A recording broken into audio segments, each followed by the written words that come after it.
اولا اوعى يكون في حد ناوي يروح الليله دي. كلنا قاعدين.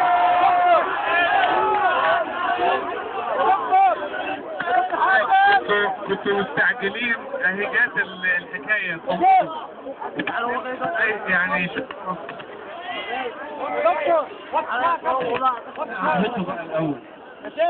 على كل حال يا اخواني، بسم الله الرحمن الرحيم. الحمد لله والصلاة والسلام على سيدنا رسول الله وعلى آله وصحبه أجمعين.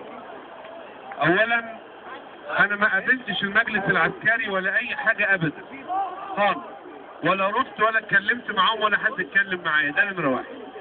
نمرة اتنين، إنه أنا بتكلم دلوقتي مضطرا لأن أنتوا يعني طلبتوا إن أقول لكم كلمتين، إنما في الحقيقة انا مش جاي اتكلم، ادينا قاعدين سوا لما نشوف الدنيا هتمشي ازاي. واهلا وسهلا يعني يا ريت كل الاخوه لم يعد ممكن ان اي حد شريف يقعد في بيته وهو سامع العداد شغال. وصل الجرحى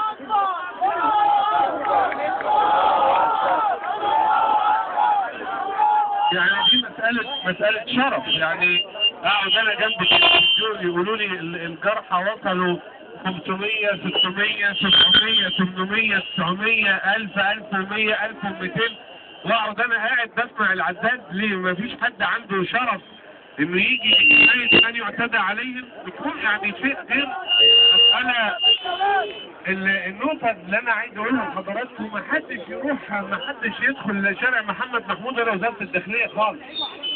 ما حدش. انما غاية ما في الامر زي ما الاخوة قالوا ان هم عاملين صف بشري بحيث ان ولا حد يدخل من هناك على هنا ولا من هنا على هناك وخلاص.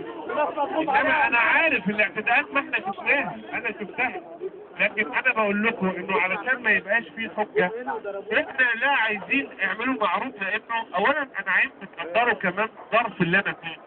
انتوا ما تعرفوش انا بتكلم مع مين وبرد على ايه. يعني انتوا ما تتصوروش مكر الليل والنهار شكله ازاي، ما تتصورش بيقولوا لنا ايه وبنقول لهم ايه، ما تتصورش الوضع.